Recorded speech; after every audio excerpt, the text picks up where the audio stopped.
Hi, I'm Keegan, and this is A Bunch of Gamers. This is our 66th episode of Werewolf the Apocalypse, 20th Anniversary Edition. I'm going to go around and have my players introduce themselves. Hi, I'm Sam. I play Cora Two-Hearts. She's an Arun in the Get a Fenris. I'm Tyler, and I play Kyle. He's 19, a Philodox, and has found his purpose with the Garu. He's known as Guards the Low, Child of Gaia. Hello, I'm Adam. I play Mark Guides the Fallen, and he's a third of the Children of Gaia. Hi, I'm George. I'm playing Roy Mindscape. He is a Ragabosh with the Stargazers. Hi, I'm Sean. I play Zeb, known as Speaks-in-Sweet-Whispers. He is a third of the Silent Striders. Hello, I'm Thomas. I'm playing Dimitri Howls-In-Memory, a Lupus Galliard of the Bone Gnawers. After a 4-day journey, after discovering the kinfolk and defeating the last of the Black Spiral Dancers, you have returned to the Sept of the Five Mirrors, your gnosis and willpower restored, and your rage fluctuating from the journey and your thoughts thereupon. The evening is quickly approaching, as you will be selected now to find the Pathstones, the entire reason you have come here. Pathstones, the tiny stones that are brought to all Karens to create moonbridges and to forge alliances. You are brought out, and you are greeted by Daniel Comminghorn, who is now the new Master of Right of this Karen. He stands before you with a great unicorn horn on his head in full Krynos as he bows and goes, "Honored guests, Good evening. stands with the rivers, making some final preparations to send a pack to forge the alliance with your Karen. It seems swims with the moon, speaks with sparrows, and unicorns guard will be going off on their journey, while you all will be going on yours. I'm sorry, Howls-In-Memory, will you be joining them, or will you stay behind? You'd be more than welcome here. Your Karen has been a long friend to the Five Mirrors." Dimitri is going to say, I'm going to go with everyone else on this quest to find the Pathstone. "Very well. Then come here, come along, we will have to get you all ready." as they line you up and begin to mark upon you various glyphs of the Garu tongue painted upon your skin, as they begin to wipe along the representations of sea, stars, Luna, and night. As Comminghorn goes, "Would any of you wish for any other glyphs to represent yourself, such as your tribal totem or your pack totem?" Yes, Bear and Fenrir, please. as they paint the symbols of the Great Wolf upon you, and then place a bear upon you as well. The rest of you, any preferences? Bear, Yes, please. please. Okay, I'll as gladly he posts, take bear. as he marks the symbol of bear on both Kyle and Mark, Yes, I would like Owl and Chimera.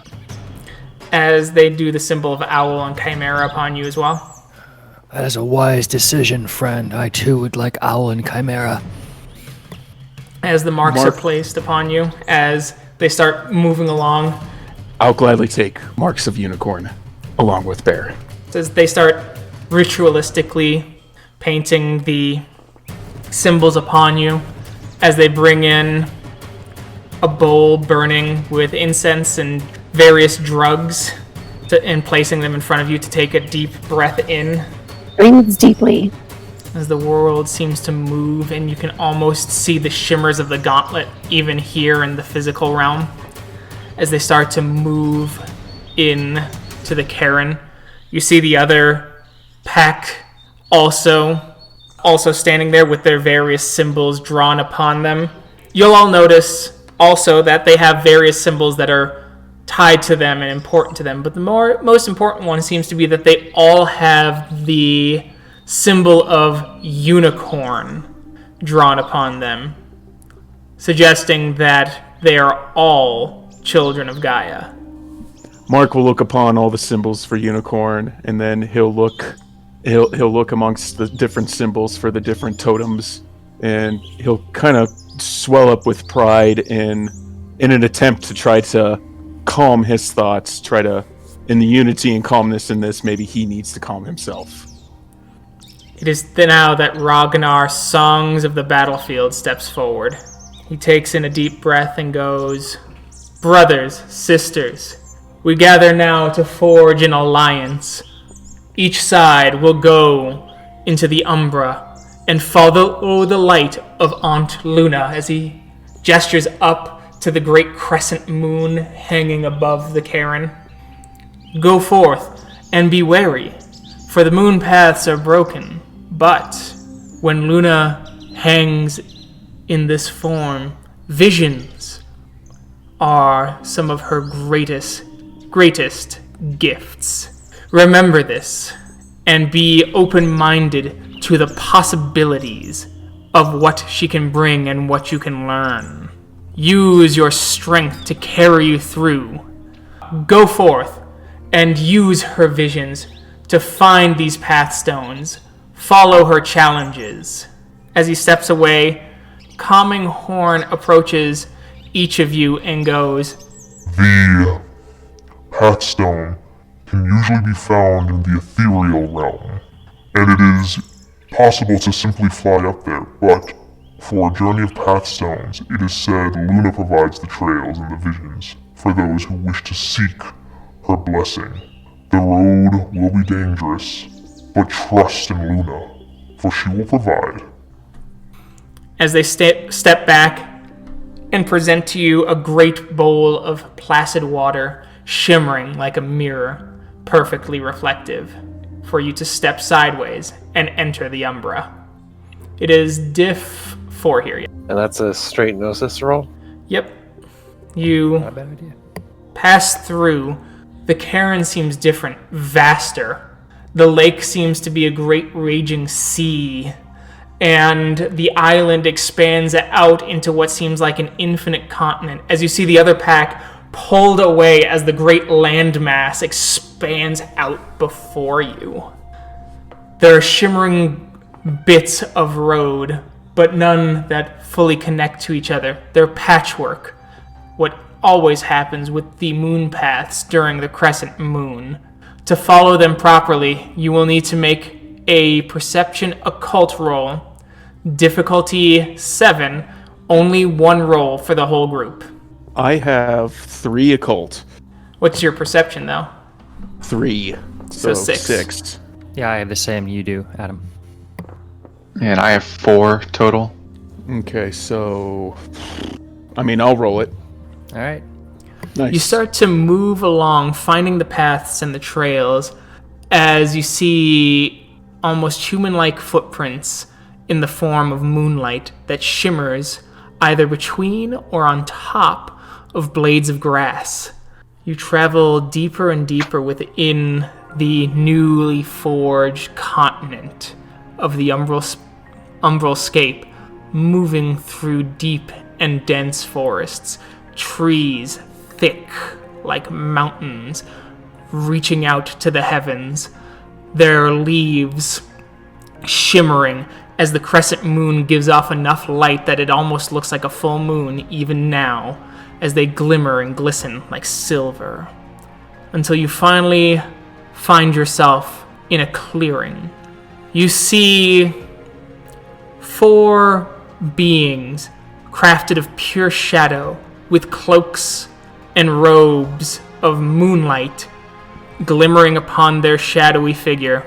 They look at you through eyes that you cannot see, but you can feel. You get a strange sense. You smell something, each of you. A smell associated with your happiest childhood memory fills your minds, and you get the sense that it comes from these spirits. Zeb, what do you think of these spirits? Servitors of Luna of some kind. Perhaps they do gleam with her glow. Does anybody else feel a sensation of happiness? Yes, says Cora a little bit suspiciously.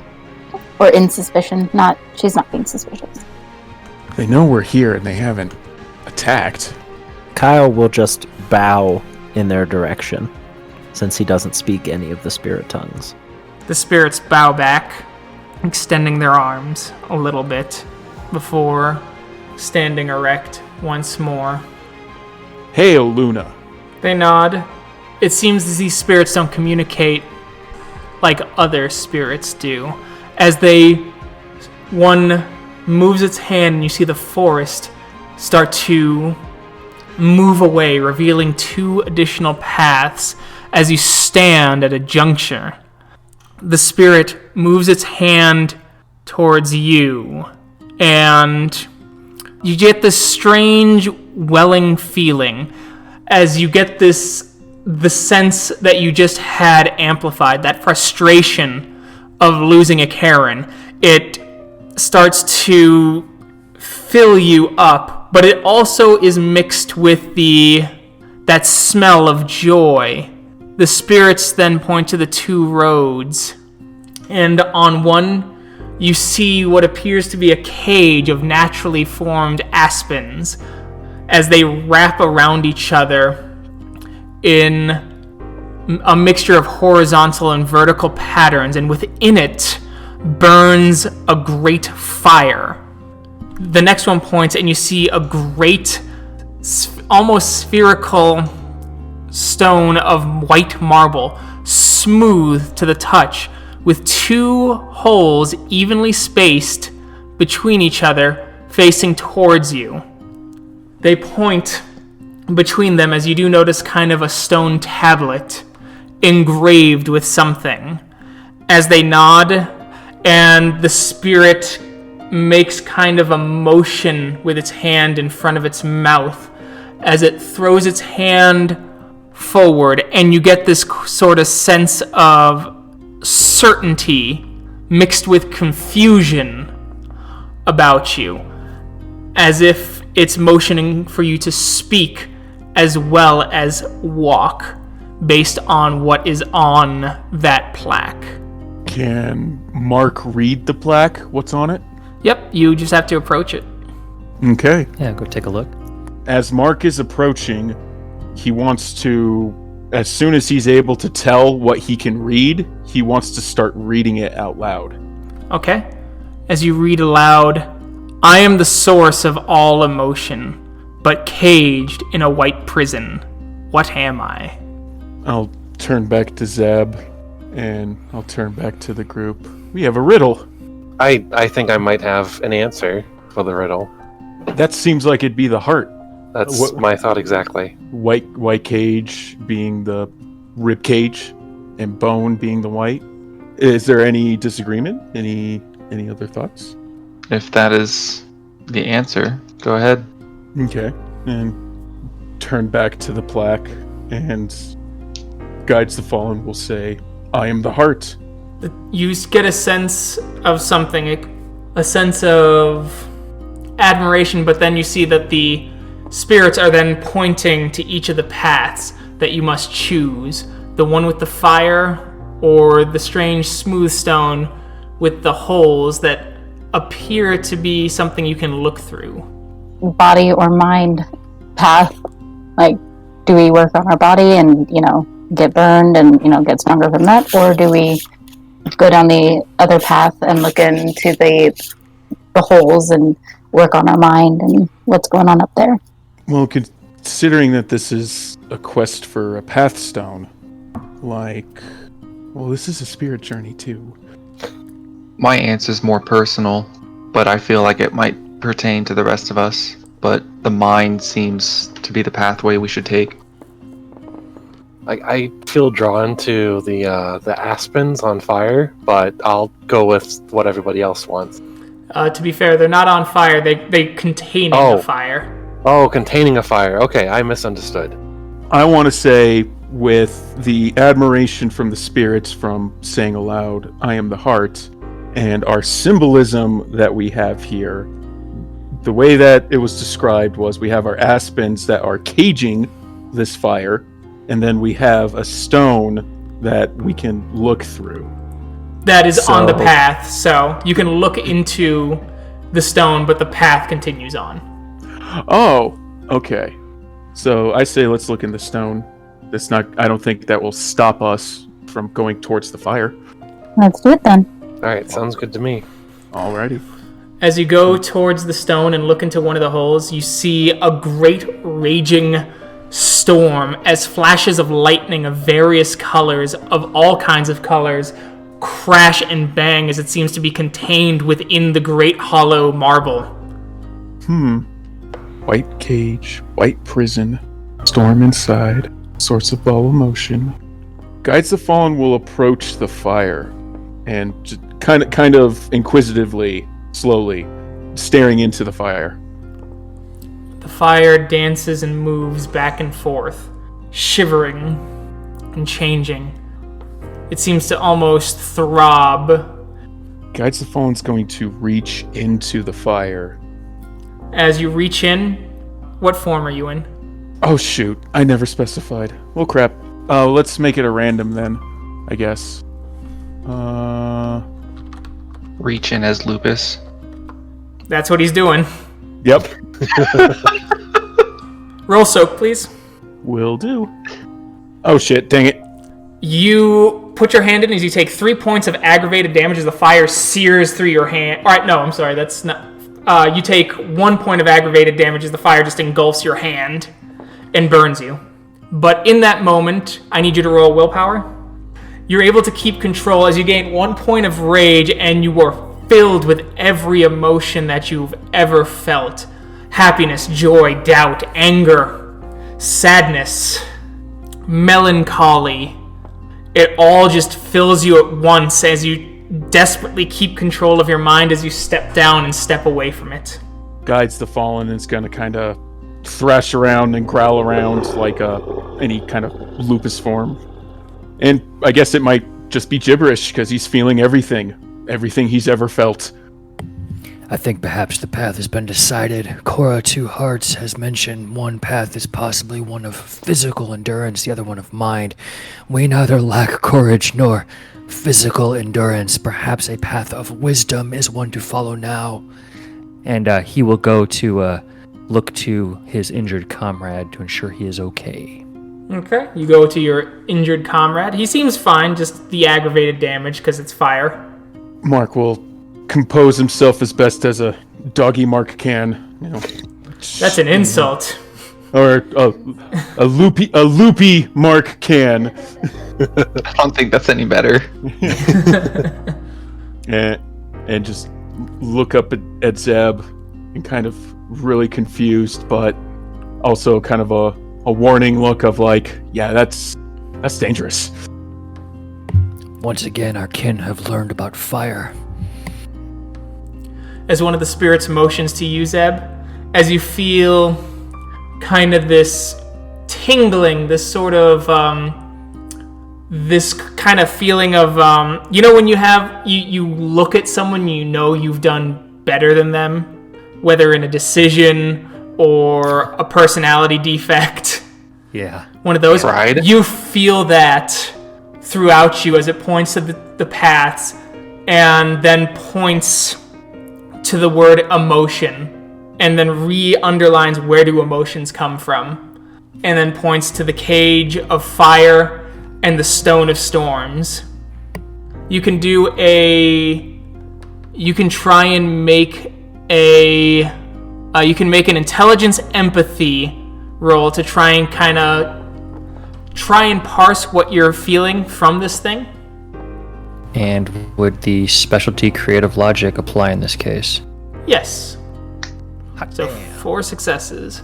As you get this kind of sense and it goes, you're getting now the understanding of what it's trying to say to a degree. You now understand that it's trying to say what your value is. What do you value in terms of where emotions come from?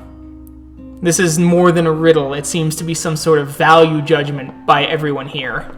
Friends, I would encourage you to think hard within yourselves in this moment of something that drives you, that is a cornerstone for your belief, that is important, that gives you conviction and courage, and helps you think to act as your best self.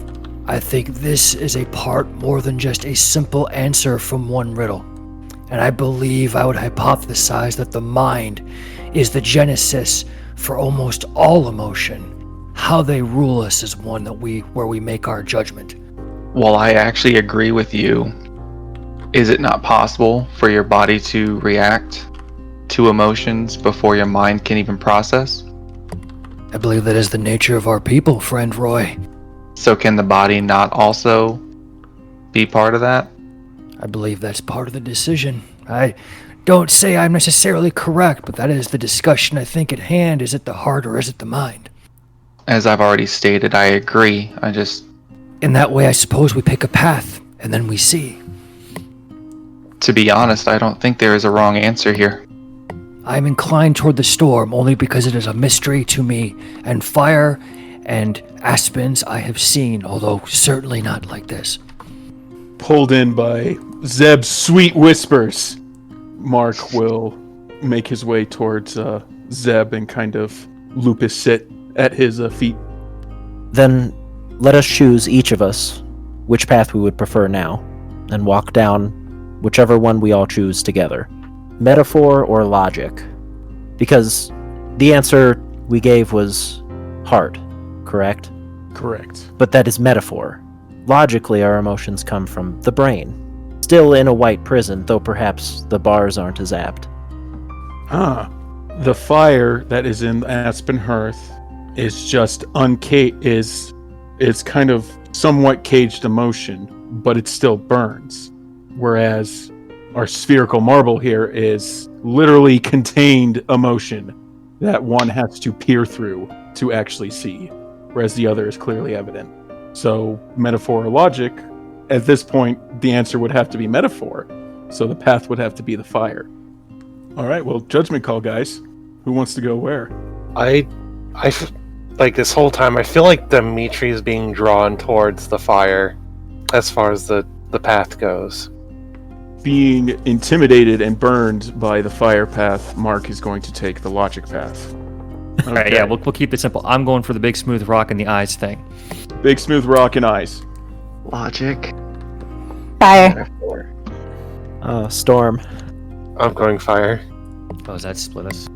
So that I think that's 4 for big smooth rock. Okay, perfect. 4 for big smooth rock. And so you'll have to call out the answer. Mind. As the path opens up, the aspens and the fire disappear and the path continues on.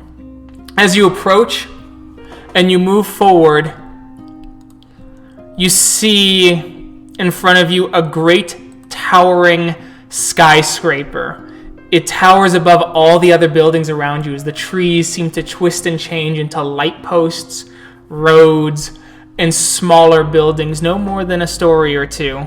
The giant building climbs higher and higher and higher as it seems to go up into infinity as you see clouds gathered around it as it goes past your very vision with a double door standing in front of you. You go through the doors. It's a pleasant sort of reception area. You see several couches on the side, an elevator to the northwest corner, a receptionist sitting there. She seems kind of tired, almost snoozing off, with a break room that is just beyond, and to the east wall, a set of doors labeled stairs. All right, guys. Do we take the elevator or the stairs? Mark's going to turn into Hamid form, and he's going to point at the receptionist. Maybe we should ask her? How about it? Is there a plaque to also read, or is it specifically just elevator and stairs? Elevator, stairs, and then it looks like a couple doors that lead to break rooms or possibly offices. Okay. Mark will approach the receptionist and kind of go, Huh? Oh. Hello? She gives a big wide smile, her eyes still fluttering closed in a half-sleepy gaze. hello. What can I do for you? Well, we were just passing by, and Oh, I was just that's wondering- good, as he clonks out again. fast asleep on her hand. Oh, well.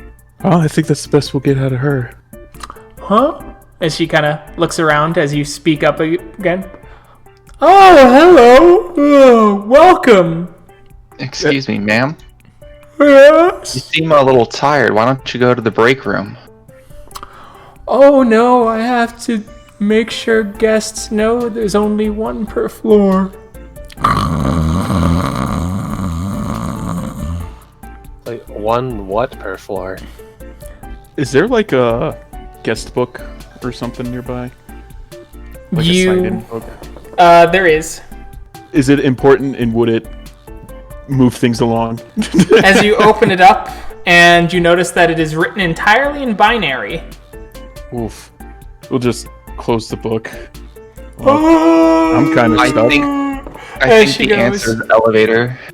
As she hands you this flyer real quick. Sorry. Hi. Welcome. Here you go. We'll take the flyer, hopefully before she dozes off again. As you grab it and her hand just right back on the desk as she's just... And you look at the flyer, and the flyer says, welcome to the skyscraper. Have a look around. I'll bring the flyer over and read it aloud to the group. Welcome to the skyscraper. Have a look around. Well, if that's the case, I'm gonna get a pudding cup. I guess Dimitri will take that as an invitation to go into the break room. All right. As you go into the break room, you look around and you see a very simple but oddly archaic-looking computer terminal in the corner versus everything else here that looks like it's the most modern, best kind of example here of technology and fashion and architecture. The computer looks like something straight out of the 1970s. I'm gonna check the fridge, see if there's a pudding cup, and if there is, grab it and then walk over to the terminal. All right, there is a pudding cup. I guess Dimitri is gonna poke at the computer terminal. Okay, as you poke it on, as it takes a few moments as the screen lights up and it says, welcome, have a look around. Is anything else coming up as it's booting up, or is Yep, as it's starting to kind of groan. What is everyone else doing, though? Keegan, are there spirits here inside this building? Technically, the woman is a spirit. Technically, woman is a spirit. Yeah. And the building itself is like the manifestation of the essence of skyscraper. That's your guess. Got it.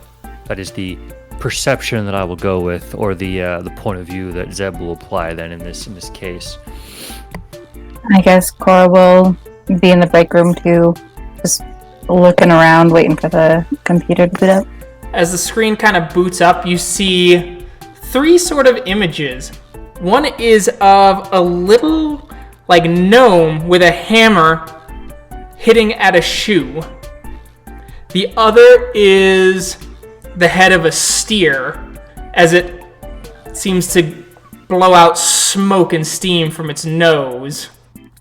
And the other one seems to be an atom of some kind. You see words written across it, though it's in really small print and in very poor detail of what the words are. It's clearly that this isn't supposed to represent an actual atom so much as one of those quirky business slogans.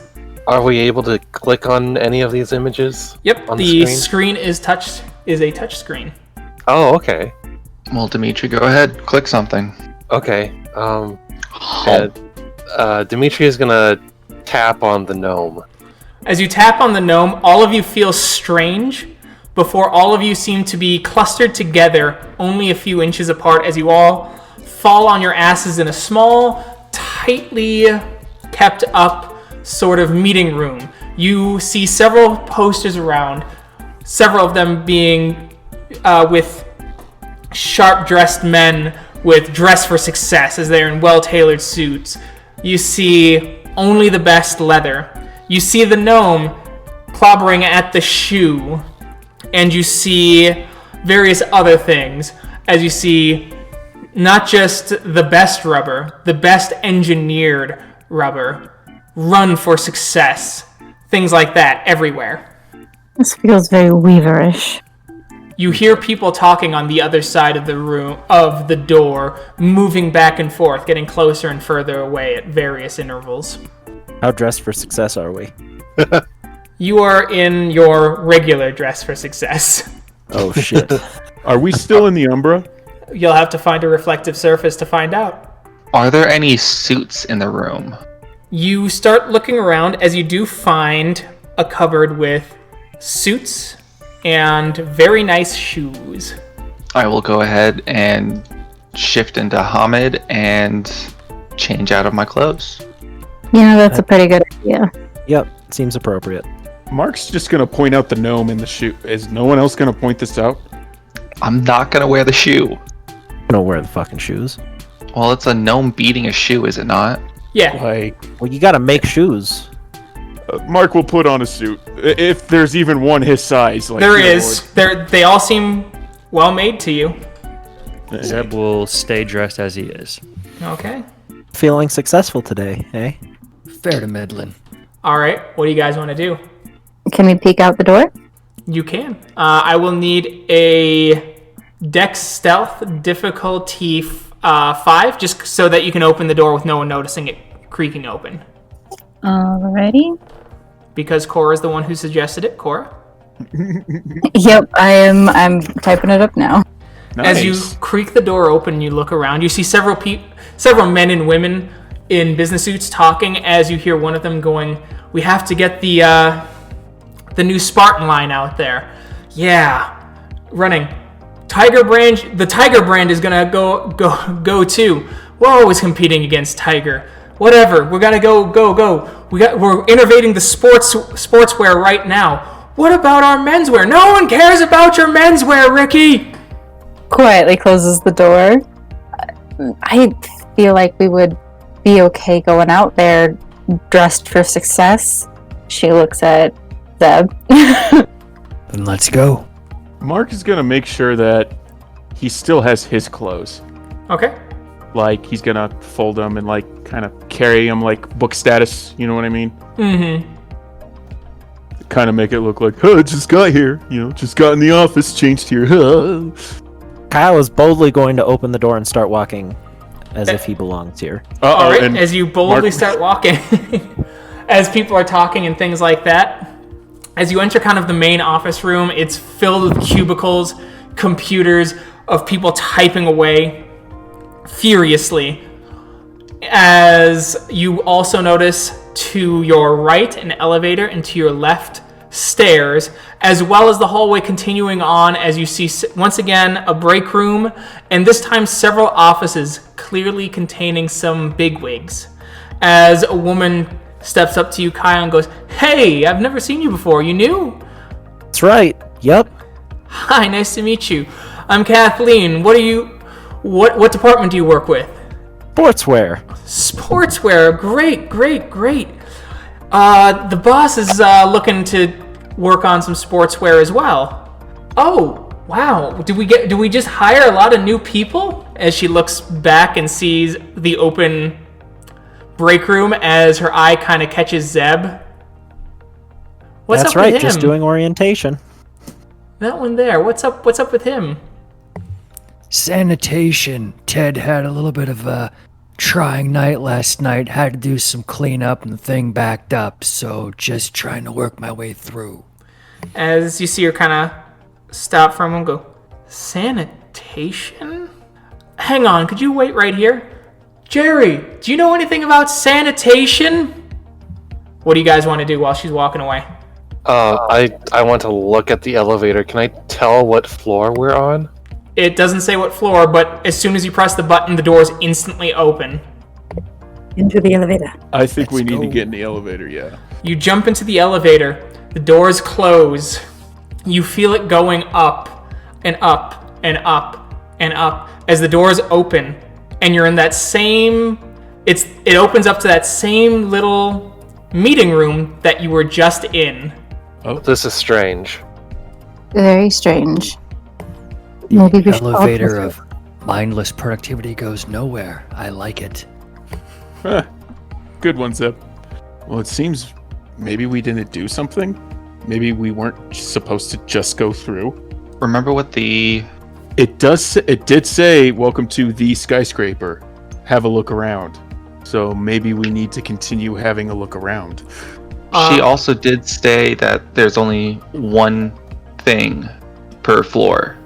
So I do not think the office or cubicles is what she's talking about. So far, it's a break room, but there are multiple doors. We should find a break room with a computer in it then? Maybe that's what reception lady was talking about. There's one computer per one break room on one floor. That might be possible. That might be what she was referring to. I say we go check it out then. Well, considering that our first bailout was because Zeb got caught. Zeb, you might have to bite the bullet on this one, buddy. And he'll kind of gesture towards the wardrobe with the suit in it. I'll carry one with me just in case. We can say I'm looking to change. Whatever makes us the least suspicious, brother. I'm sure the one eye won't do that. Now we'll say, I don't know, war veteran looking for a retirement job, not used Golden to wearing parachute. a suit. Fair There enough. you go. So All right. what would y'all like to do? Well, considering that Kyle over here just boldly went, I think he should lead us again. Let's follow his lead of All we are right. being orientated. Second attempt at boldly leaving this room. After you get off the elevator, you notice the doors just vanish like they weren't there to begin with.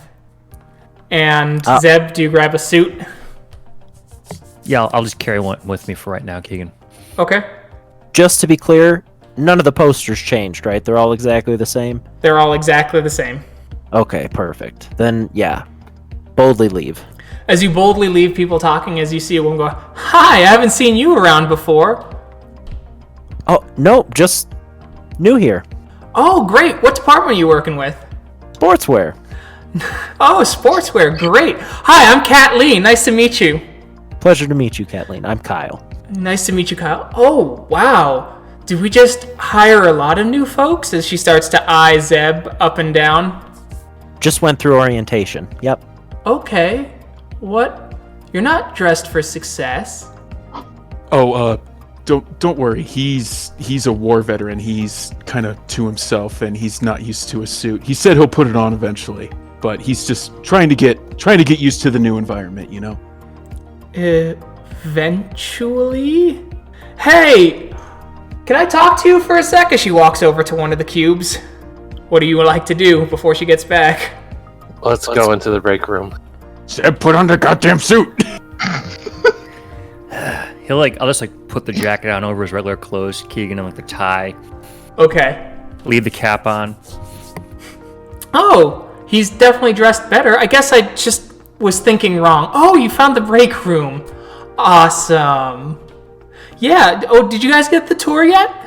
Not yet? Do you have time to give it to us now? "Absolutely." As she opens up the break room. "This is the break room. Please bring your own snacks." Everyone labels their food. "We have a thief around." And anyway, as you can see as she's pointing around, there's no computer that you can see here. This is the big boss's office. As you can see, he likes the glass window to look out over all of us. He says it really makes him feel included, but because of his, important phone calls, he has to have an office all to himself. Of course. And if we come this way, we can see our second meeting room. As you're walking by, could I get a perception alertness diff 7, please? From everyone? Yes. Oh, I'm just completely oblivious. Holy crap. Roy, Dimitri, Cora, Kyle, and Zeb, you all notice an out-of-place ancient computer sitting in the boss's room in the corner. Awesome. As she points to all of the things, she takes you to 3 or 4 different meeting rooms. You see newer computers there that kind of resemble the terminal.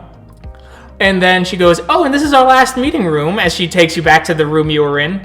"Anyway, I'll find you your cubes, okay?"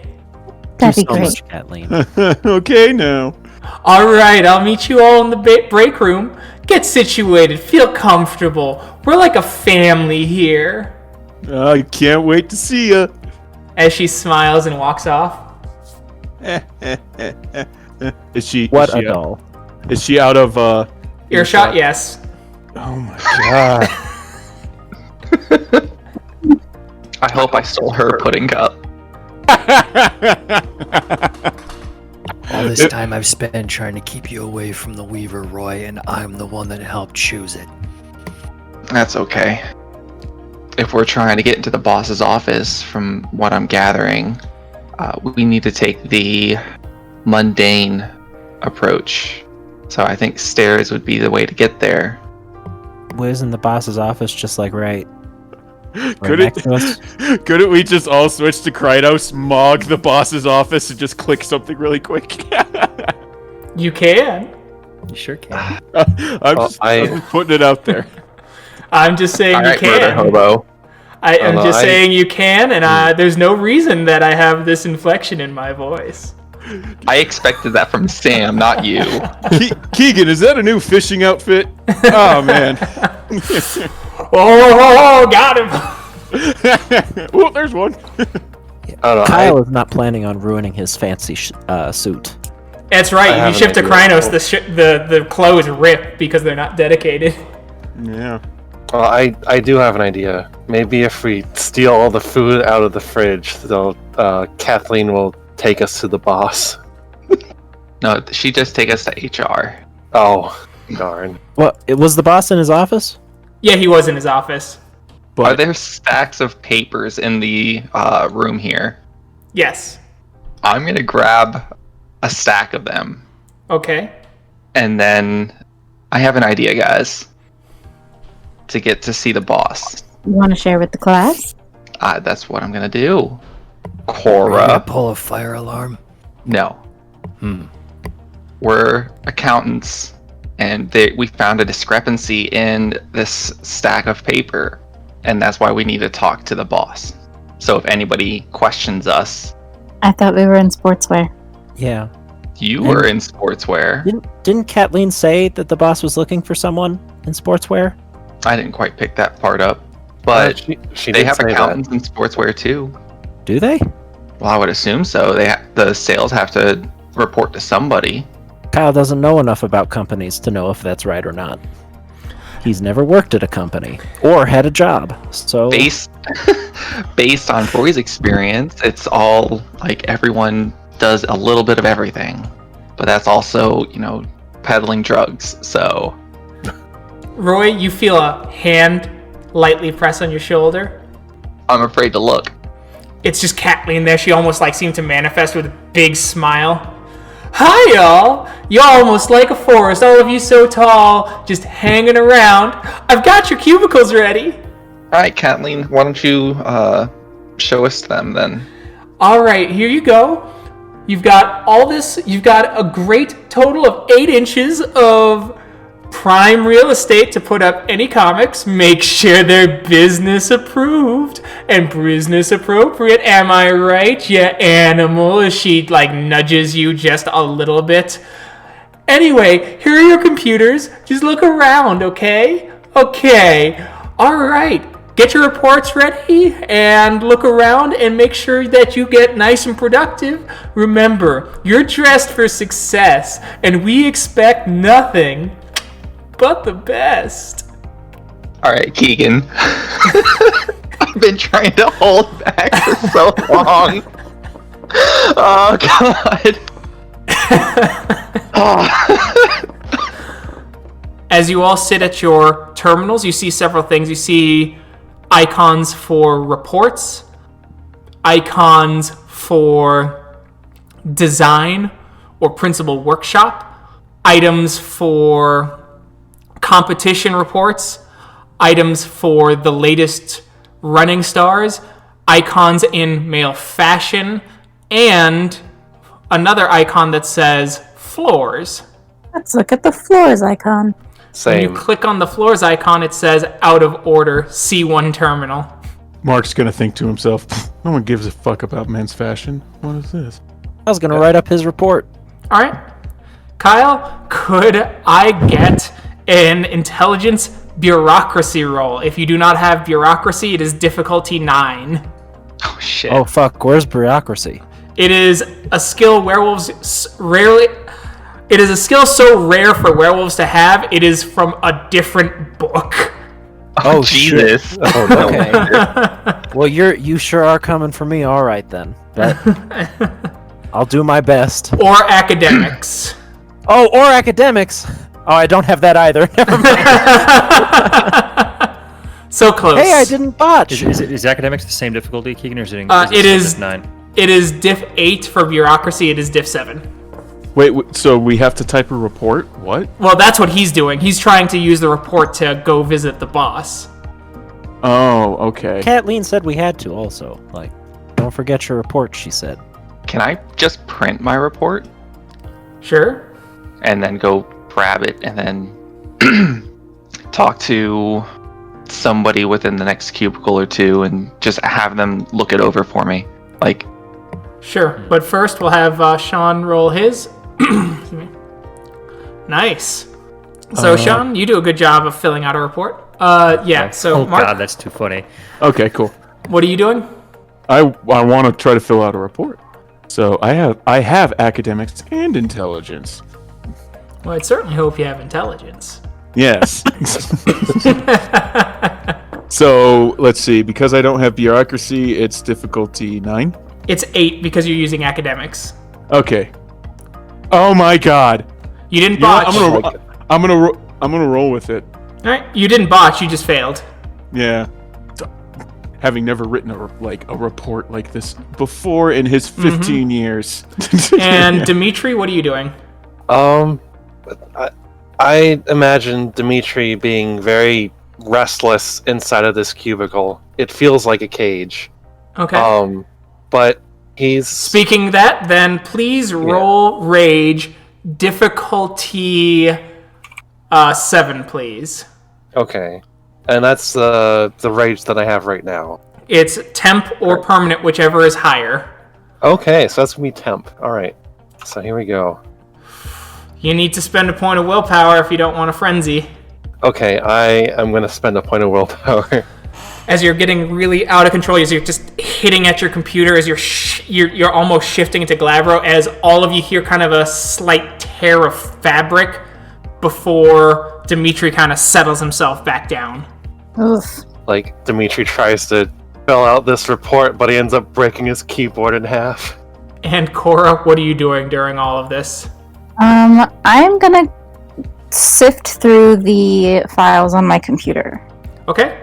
You start sifting through files as you find several things about the competitors. The competitor names are all gibberish to some degree. Like, they sound like they could be in the world, but you know very little about shoes as you're gathering information. And now you have a select group of talking points in your head that you can use to increase any charisma. You have 5 extra dice that you can split any which way on a charisma expressions roll when trying to, or manipulations expression when trying to basically talk about shoes to anyone in this building.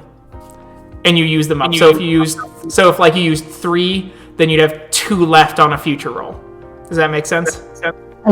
Sounds good. Huh, sweet. Alright.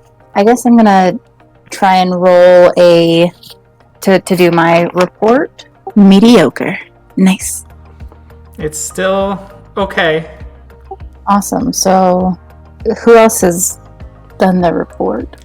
Roy has kind of done his report. He got no successes. Kyle actually tried to do a report and didn't succeed. oh, you mean Mark? Because I just printed it. I didn't That's what I mean. do it. Yeah. Okay. Mark tried and didn't do well, and Zeb did a pretty good report. Awesome. Did Kathleen tell us where we need to turn our reports into? She did not. But real quick, to Roy, as someone looks at the report, you're going to have to either dress better or work harder, my friend. Well, I don't think I can dress any better than as a boss. Not with this work. Oh, you mean that work? Yeah, that wasn't mine. I just wanted a second a second set of eyes, because I actually noticed a lot of discrepancies myself. It's actually that guy's over there, and I'm just going to point to Cora. All right. Yeah. As he goes, all right, let's go talk to her. Okay. He leans over your cubicle. Hi, David. Hi, David. It's nice to meet you. As he reaches his hand over to shake your hand. Oh my gosh, it's so nice to meet you too. I'm so excited to be here. It's my first time. Oh, really? I don't mean to sound mean or rude, but with kind of reports like this, it shows. You're going to have to really step it up. I'll try and cover for you, but man, this is such suboptimal work. You barely filled anything out. If you've got the jitters, just stick off the coffee, all right? All right. This guy here showed me your work. He wanted to get a second set of eyes on it, because he was trying to learn, I guess. So, yeah. Anyway, good luck. Remember, pull yourself up. I know you can do it. Oh, you know what? Definitely I can. And in fact, I just finished my next report because I did think that one was a little bit bad. So, hey, could you come take a look at it? It's right here on my computer. Oh, yeah, this one's pretty good. Yeah. Hey, she's improving. Good on her. I can't wait to see your report since you're aiming for boss, as he kind of gives Roy the 1-2 little half punches in his arm. I'll give him the finger guns. Yeah, I'm aiming for it. Oh, thank you so much, David. Actually, since you looked it over and it's pretty good, if I could have any pointers so I could redo it just to make it a little better, and then where do I turn this in? Oh, when you turn him in, you can bring him directly to the boss. He likes to, especially with new people, he likes to learn who they are. Oh, fantastic. I'm super excited to meet him. We heard a lot about him in orientation. Oh, I'm sure, yeah. He's a genius, literal genius. Did you know that he came up with this company in elementary school? What? In elementary school? I know. He's a creative genius to market shoes to both athletes and businessmen. Oh, man. I heard they laughed at him in elementary school because he was so focused on shoes in elementary school. But look at him now. They're all a bunch of losers trying to get money from his company. I know, isn't that crazy? But it really shows that he has a mind to corner the market. Absolutely. Yeah, he's kind of a genius around here. Just listen to everything he says and you will be set in life. Fantastic. Thank you so much for your help, David. Absolutely. Cora, right? Yeah, definitely. That's my name. All right, I'll try not to wear it out. Oh, perfect. I'm so glad to see you around, David. See you around, as he walks away. Oh, I hate myself.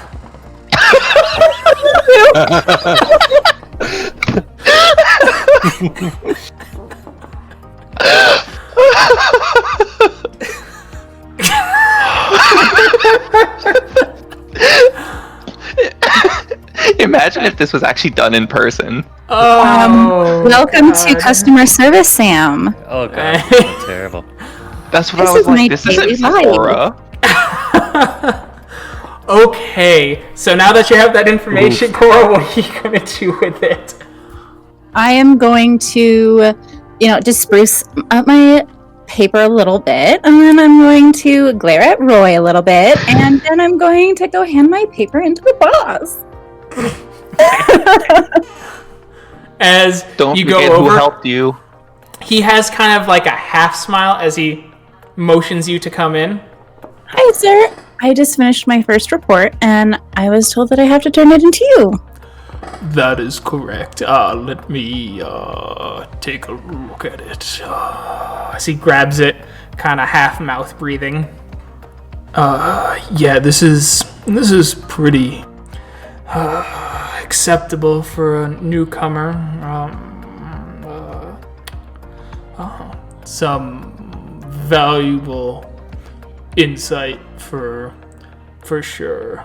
Did you ever hear of how I came up with the company?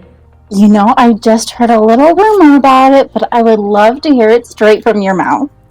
I came up with the company after hearing a fanciful fairy tale about a little cobbler gnome, and when I was a lad, and so I started to build this company.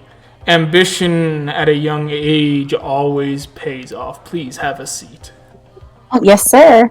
As you're seated fairly close to the terminal, as he seems so wrapped up in his story, he's not really paying attention to you. If I turn to look out the window and I'll just move a little bit just to gauge his reaction to looking out his window and moving. All right, you move a little bit. He's still so engrossed. There's no real reaction. You look out. You look like you're in some sort of skyscraper of indistinct height, surrounded by an almost endless cityscape. Awesome. So if I turn around and look back into the cubicle area, can I see everyone else in their cubicles? Yes. Awesome. I'm going to turn around, open my eyes really wide, and try and motion them in. I'll grab print out her report that she just turned in, because it looks good, and walk in there. All right, Kyle. I'm gonna wait to see how him walking in there changes anything, and if it changes nothing, then I will walk in as well. Okay. Oh, a new hire. Is that correct? That is correct. Hey, I am Roy. Good to meet you, Roy. As he grabs the report and starts looking it over. Copying does not get you very far in this world, son. You have to be original. You have to be original like a young boy in elementary school who thought, what if we did sports shoes and business shoes? Sit down. I was already starting and I'm not too far in, so I'll just start from the beginning again.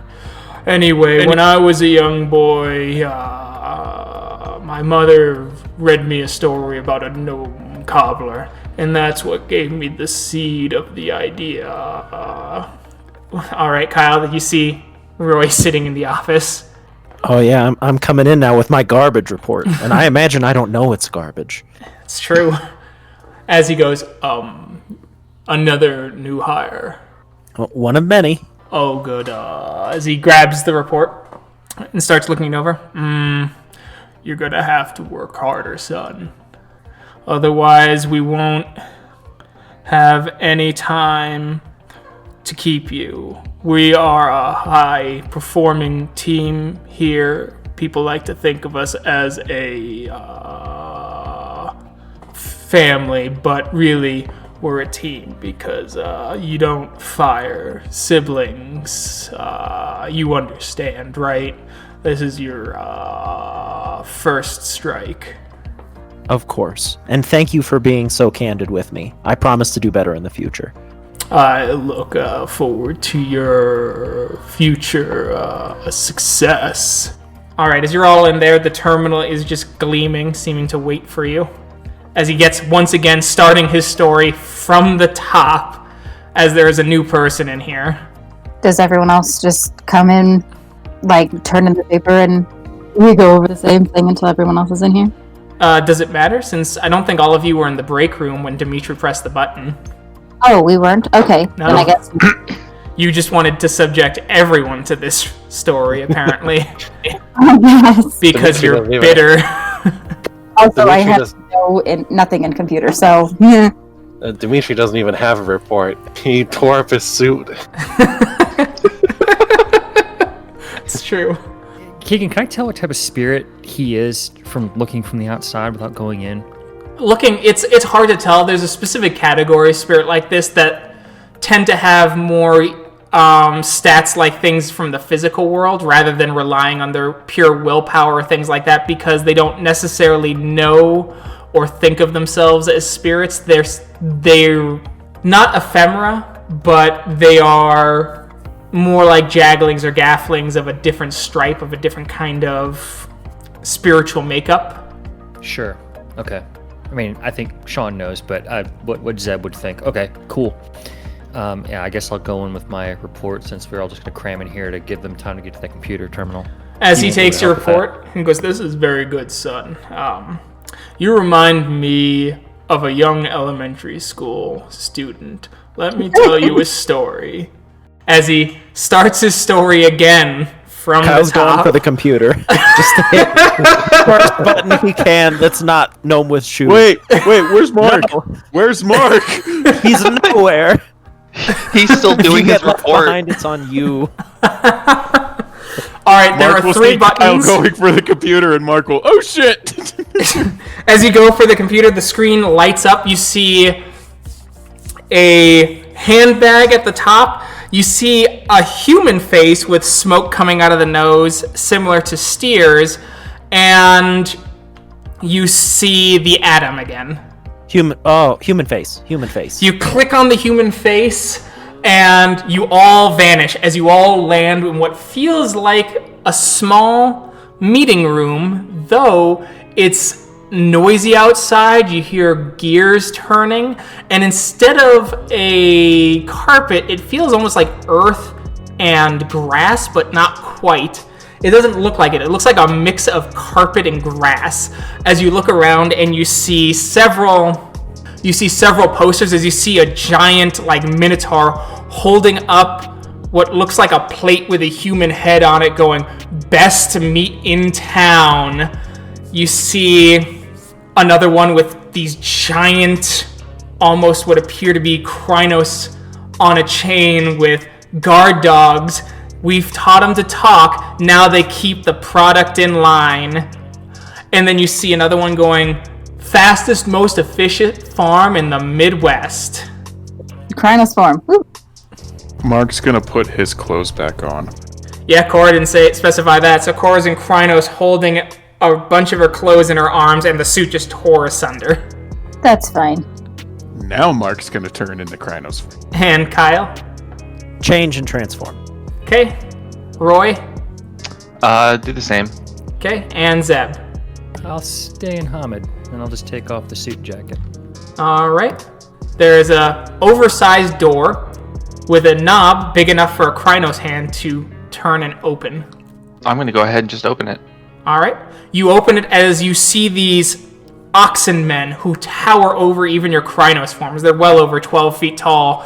As you see these, it looks like an office building almost, but it's larger than the Shoe Corporation with cages and troughs of gruel as they pull it open and go, as you hear the Minotaur going, as you see humans crawling out on all fours with nothing on but strange collars as they slam their faces down and start shoveling with their hands this gruel in their mouth.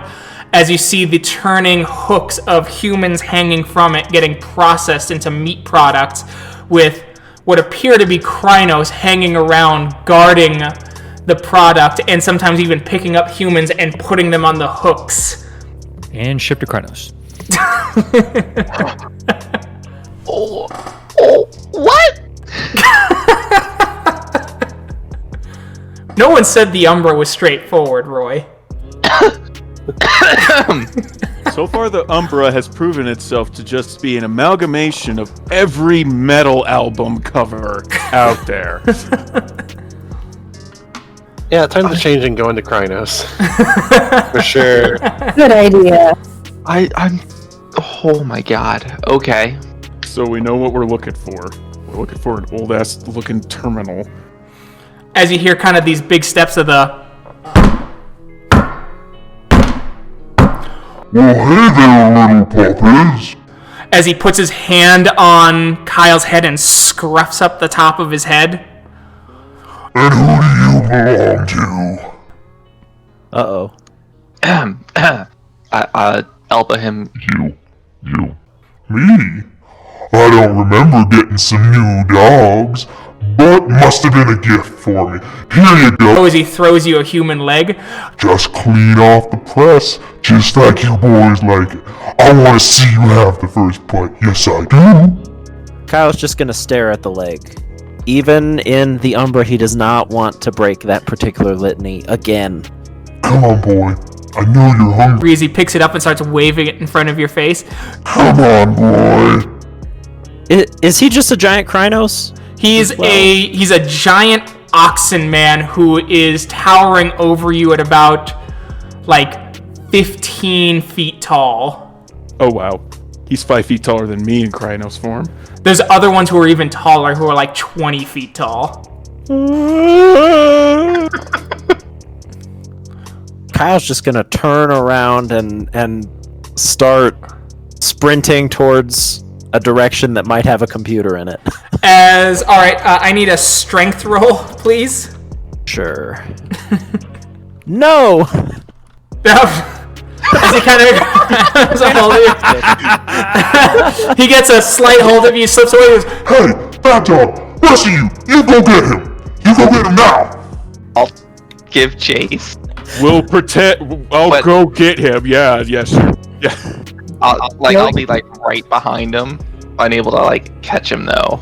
Dimitri, Cora, what are you doing? And Zeb. I go after him as well. I don't Run away try. from the Oxman. I don't try and actually catch her. Like I get close, snip at his heels, the stuff, but don't really get him. Alright. Dimitri? Yeah, I'm gonna do the same. I'm gonna follow everybody kind of back of the pack.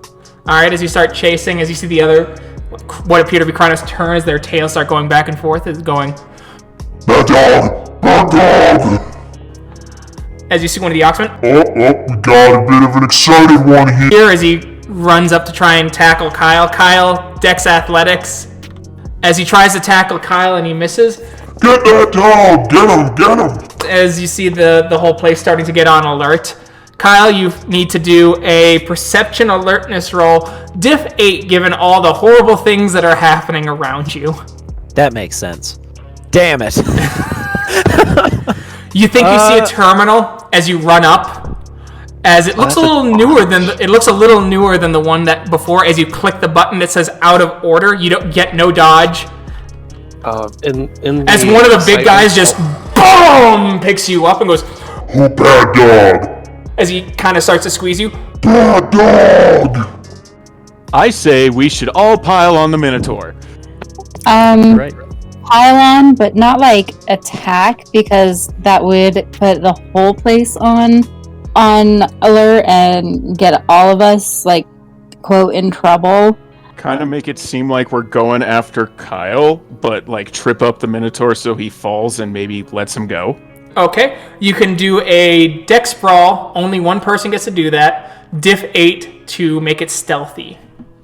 Okay, I have Dex Brawl, you said? Yep. This would be Sam. I have 9. I have 8. Yeah, that's Sam. So you just barely succeed as you kind of yip up. You nip at Kyle to make it seem believable, doing one ag only because of the bite. As you slip, quote unquote, hit the Minotaur in the legs as he drops Kyle and goes, Damn it! as he hits the ground hard, as the mud and the feces of the recently slain splatter in all directions and onto you guys. Now I'm running. Alright, now you're running. Where are you running to? You notice that there is a door that leads out of here and an out-of-place elevator. Door first. You go through the door, and there are a set of stairs leading up. Up I go then. You run up. Is anyone else going with him? Yeah. I imagine to continue the guise of giving chase. You all run up. As you burst through the door, and you're back in the conference room that you came in. The doors disappear behind you. Son of a bitch! No, this is good. It's a reset. Now we know which way not to go. I'm still frustrated. Remember, I have 10 rage. That's true. Please roll 10 dice. Diff 7, please. Well, fuck me. You will need to spend a point of willpower to stop yourself from frenzying. Well, if I'm only in here, I can just frenzy the room, right? Yes. why would but they're you going want to to? hear they're going to hear the commotion. They might enter too. You don't know that. And then we'll just reset. As you stop the frenzy and catch yourself. Actually, it was going to be diff 6. It doesn't matter. Or actually, it does. That would put you at Thrall of the Worm. Yeah, and I couldn't Because you're in stop that. Krynos. And that reduces the difficulty of any frenzy roll by 1. So how are you gonna judge Would it? you like to use your mulligan chip because you are going to Thrall the Worm? Oh, so you are making the decision to... Include those 6s, yes. Fuck. Yeah, it's the first time I've had to use a mulligan in a long time, so... I don't like this. And it's diff 6, so... Oh, you're good. You do not frenzy at all. So I can take my willpower back. That's true, you can. Nice. As you're back in the room, you get, once again, that kind of smell that you get from a meat processing plant. As the humans are just kind of screaming. It's a human scream, but it's in the same kind of cadence you'd hear from a pig going to slaughter. Ignoring that, So- let's just go on. Question, are there any Garu ushering the Hamids into another area? You'd have to go back out and look. You could do a Dex stealth roll. Diff 6, I can- because they're all about the same size as you, so... Dex stealth, that's 5 dice. I can do it. You crack the door open as you look. As you see some of them moving them to cages and things like that. There's none of that, but you do see some of the Krynos going into, like, different rooms. Once you hear a Minotaur going, Go get yourself some food, boy. Good boy. as he rubs the head of the Krynos as it moves away. As you look out, you see the slosh and the gruel come out, and the humans once again crawling out naked and shoveling it into their mouths. That's still disgusting every single time you say it. I'll step back inside the, I'm just gonna call it the reset room. Guys, there's no specific way we could go. We could probably just go left or right and end up anywhere. But there are other places outside of this gruel room. Well, maybe we should find a way out then. Other than that last encounter that we had. That was a little hectic. Yeah, I say we just kind of stay away from these minotaurs. What way did we go last time? You went left. Can we wait for that previous minotaur to pass and then we'll head right? I don't see why we can't. Sounds like a good plan as any.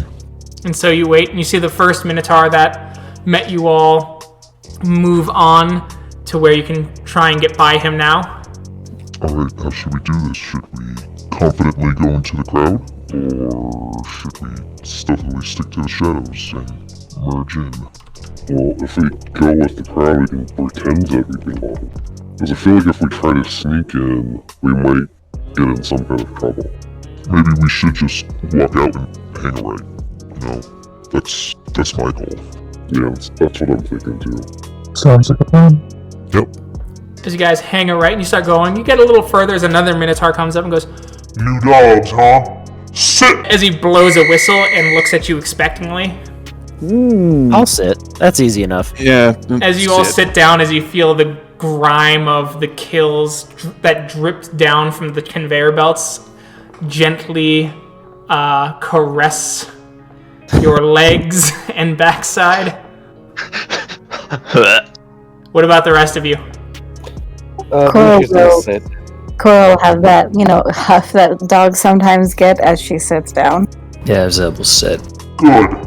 As he goes up to Mark, Paw! blows the whistle as he holds out his hand. Mark will put up his hand and kind of not put it in, but kind of place it in his. His hand dwarfs yours and he goes, Good. Up! blows the whistle again. Mark gets up. He looks at the rest of you. Same. She stands. Yep. Yep, Dimitri stands. Pant! Blows again. Mark pants. I'm just gonna tilt my head and just start panting, As confused. he looks at you all over. You seem trained well enough. We'll get you in the room there, okay? It's a good boy. As he Puts his hand on all of your heads and shakes vigorously with his grimy ass hands. Does it feel nice though? Like, is it? Yeah. That's the question. We are guard. We are not feel- dogs. Yeah, so like- Cora, I think you need to roll rage. Nope. Diff 6, please. Would you like to spend a point of willpower? Yes. Okay. As you catch yourself, you suppress a growl just in time as he goes, Go in the room with the other good boys. Off you go. Yeah, who's a good boy? as he starts doing that all the way towards your, I guess, closest description would be walk of shame. Cora's not happy. As you get to the room and there is a terminal, an older one. Hell yeah, it was worth it. Oh, thank God. No. Oh my gosh. You know what? We're embarrassed, but we didn't break litany. Yes, we didn't break litany. Kyle brings up a good point. As you get into the computer, you see one of the Krynos. Oh, you want to mess with the shine machine? They just given us the best of the organs. As you see this trough full of human organs just kind of spill in as you see all the Krynos kind of howl and start feeding on it.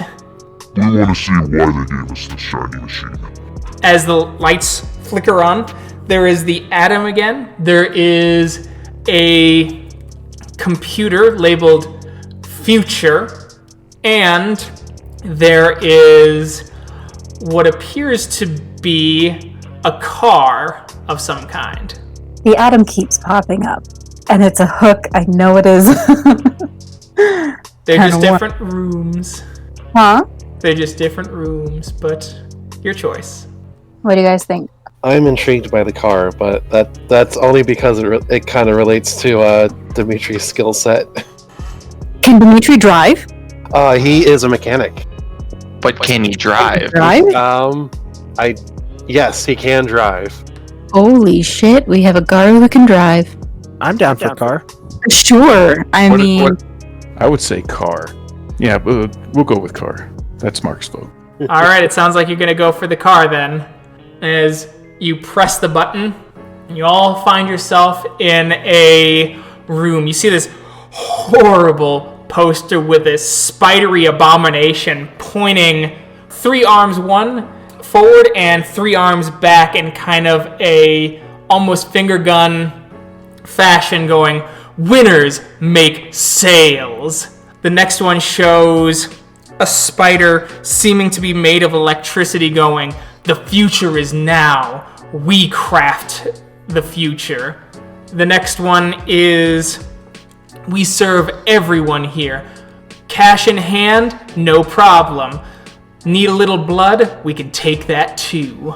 Wrapping up the competition as you see this withered husk of a hand hanging out of a cocoon, and you see this smiling Spider-Man standing on it, smiling with two of its limbs pointing down and all the other ones latching on with horrible hooked claws.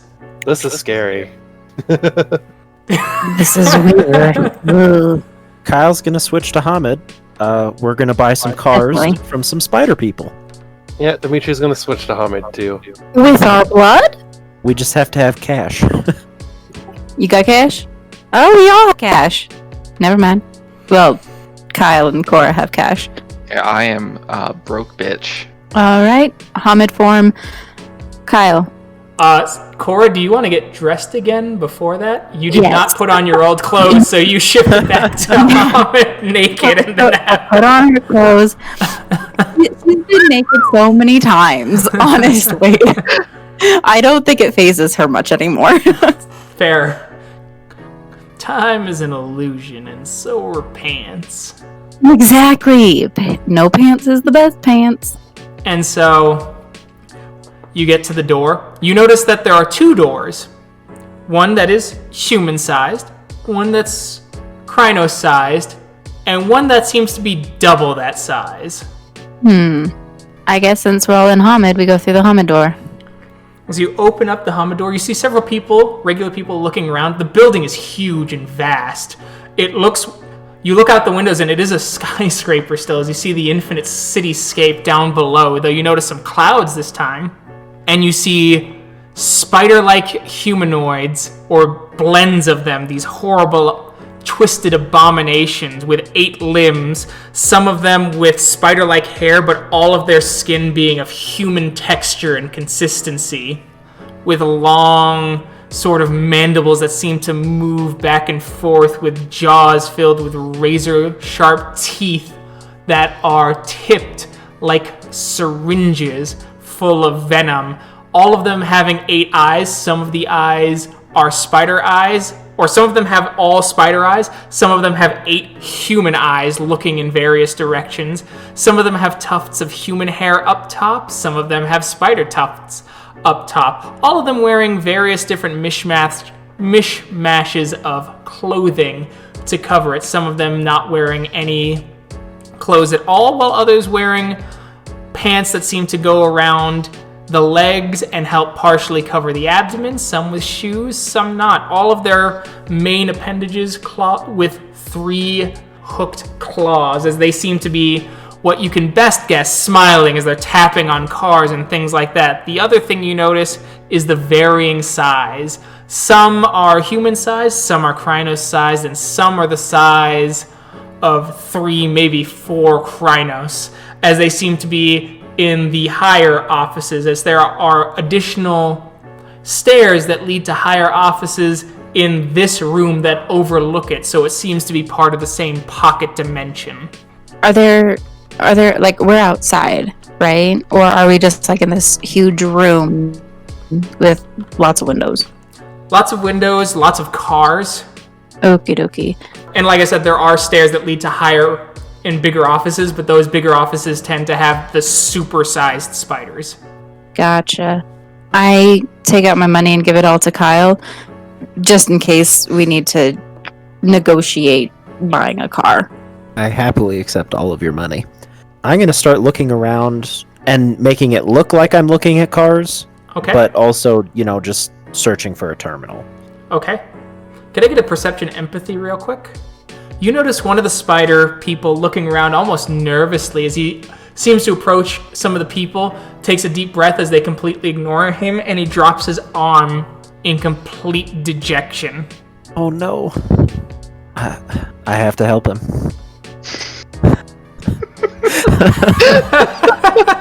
I have to do this.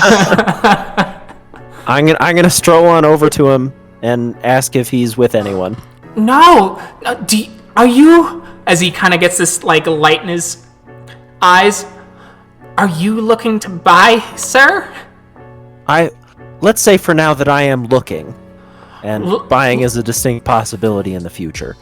Looking is good as he, trepidatiously puts his arm around you, trying to be a smooth salesman, as you feel, almost like a nervous sweat on his monstrous paws. Poor guy. How about this one? This is a real beaut as he comes over. It's a nice, slick red sports car. One of the best models we have. It is very nice, but I was hoping maybe for something that could seat a few more people. Yeah, I can. Oh, all of them. You're all together. Right. And Dimitri's gonna nod. Come here then. Here's a good one. As he brings you up to a nice SUV. It's got all-wheel drive. Look at these tires. You could drive over nails and they wouldn't pop at all. You do construction, sir? You all seem so very fit. Can I inspect the tires and see if they can, in fact, drive over nails? You can. And because you've worked on so many cars, Dimitri, yes. These are great tires. Yeah, I'm gonna comment and say he's not lying. These are really good tires. Well, that is something that we care about. Yeah, and it's not too bad in terms of price. It's either just a few liters of blood that we can take in payments, of course, or any combination that gives us the equivalent of $120,000. Damn, well, that's reasonable. How about an IOU? Sir, if I did that, well, I'd be in more trouble than I already am. You know what they do to bad salesmen. What did it do to bad salesmen? Oh, Mark will be like, "No, Thomas, don't." Oh, sir, I'm sorry. I didn't know you didn't know anything about the business, despite your technical knowledge of vehicles, of course. is, well, the more sales you get, the more blood you get, the bigger you get. But we can't have any bad salesmen, and I'm near my second molt. And if I get to my second molt without a car, I'll be drained to help feed the better salesmen. But what if it's an IOU worth $120,000? Sir, how can I guarantee the IOU though? It's like a contract. I don't know if I'm really ready to risk that. Like I said, I gotta sell something tangible, sir. My second molt is only weeks away. Well, what if we do cash payments? Cash payments can work if we know that you're good for it and we can run your credit. I gotta be honest, I'm just, like, out of character. I'm willing to give this guy some blood. Like, I don't know. But then they'll be able to clone us. I'm not sure how I feel about giving these spider people some blood. Seems like a bad idea. It's just a few liters from Krynos? Like, pfft. I mean, that's fair. I mean, okay, alright. So, in order to be more careful, I am going to pull out my Fang of the Worm and see if it glows green at all. I don't think it's gonna, but... Alright, roll Gnosis, please. Son of a bitch. It doesn't do anything. Can I then sense worm? You can do Sense Worm. Perception Occult, please. Difficulty 8, please. Ha! Alright. You get kind of a faint sense of worm taint here, but it's no different than any other sort of real corporate or high salesy environment. There's always going to be things that draw taint from the destroyer in these kinds of places. Alright, I'm willing to put a down payment of blood down for this, so... Yeah, we'll do a little bit of blood. You guys don't have to, if you don't want to, but... So, speak up then. It'll make our payments it'll make our payments lower in the future. Exactly is Larger your end down game payment. here. Are you taking this car with you? No. Do you think it's gonna go anywhere? No. So why? Because I feel bad for the spirit. And there is a cycle of destruction and rebirth that we are a part of and that we believe in, and he is too, whether he wants to be or not. Hey, buddy. How about we move this over into your office space? Maybe talk more on the contract. Yeah, sure. Come on. As you see a giant Krynos-like spider walking by as he's talking to people. I got one! Oh, well, As he licks his lips. damn shame. I mean, good job, man. Good job. As he takes you into the really roughly done kind of office, you see random pictures of him on what appear to be hikes. You see pictures of buildings that defy logic. And a picture of what you assume to be his mother, which is a giant 20-foot tall mega spider with thousands of human-sized children around it waving in their same ghastly spiderous forms. So, what will you be paying with, sir? Payments of blood, I think. Oh, okay, as he claps his hands together. Perfect. Down payment would be 1.5 liters. I mean, split between 6 people. How they take the blood. As he opens his mouth and you see like the little teeth. Like that, sir. Is that okay? We can use this as he pulls out a syringe. For those who are a bit more squeamish. Sure. Okay, I understand, sir. This is your first car, I assume. You get used to it. Arm, please. Should I switch forms first? You can. Okay, I'm gonna hold out my arm and switch to Krynos. Oh, sir. Wow, impressive. There. As he pulls it in, he starts draining blood.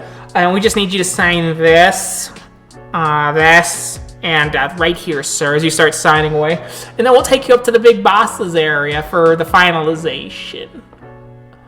I want to say thank you so much. I was so down on my luck, and this is just great. This is a molting day gift. What? I promise we'll enjoy the car just as much, so no worries. Oh, as you see all 8 eyes well up. Thank you. As he finally takes the blood, he puts it all in the bag and goes, all right, let's go upstairs, sir. As he takes you out of his office, you start winding upstairs as you get to one of the bigger offices, as you see one of his big spiders. Oh, you made a sale finally? I got it right here. You see a dusty old computer in the corner there. I'm gonna go drop this off and I'll be right back. Sounds great. And then head on over to that computer, please. You get onto the computer. It has one button. As you press it, and you all find yourself on the top of the building. There are a sea of clouds around it as you see the tops of buildings piercing some, and then gaps in the clouds that lead to the cityscape down below. And on top of this is a rocket, like almost a cartoon rendition of a rocket ship made manifest and made real. Well, that's interesting. Well, looks like space is the only way to go. So what are you guys doing? Can we look around first, just to see if we're not missing anything? Sure. You look around and it's the top of a building with a rocket ship and a computer terminal that when you approach it has the human head, the car, and the atom symbol. Shit, it's that atom symbol again. We gotta go to space. We can't visit Luna. Like that's right. Like that's the closest we will ever get is pretend space in the Umbra. Yeah, I guess. Alright, we all pile into the spaceship. As soon as you get into the spaceship, the doors instantly close and you launch. As you fly forward and the ship hits a set of clouds and gets nudged and is stuck. As you leave, the clouds are tangible and you can walk on them like they are land. I assume this is the astral plane that we were told about. Or what do we see out in the clouds? You see the vast clouds moving in various directions, and you see some clouds climbing, and you see others descending. You see various things in 1,000 different directions, and what appear to be like temples crafted of cloud stuff to the point of white marble. But for your purposes, you may now make another perception occult roll. Difficulty 7. As Zeb finds some of the shimmering moon paths broken just like before as they start to lead off, and you begin to move through the clouds and you find parts where you can actually walk into open space and start ascending higher and higher and higher into a reflection of the deep Umbra. Can I get an intelligence occult roll from anyone who has it? If you don't have occult, you cannot roll this. Difficulty 7.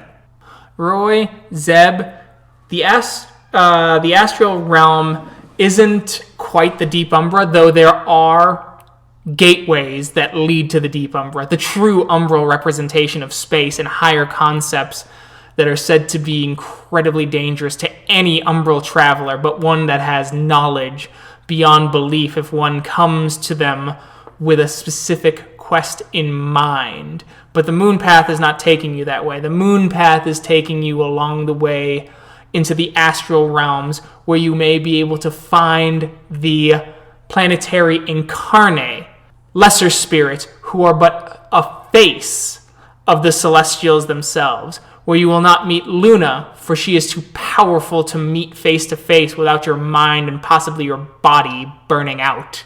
But one of her incarna will be here to communicate with you. I say continue on the path then. And so you do. And we will find out what is along that path next time. Thank you to everyone who listened. We will catch you in that next episode. Bye. Bye. See ya. Goodbye.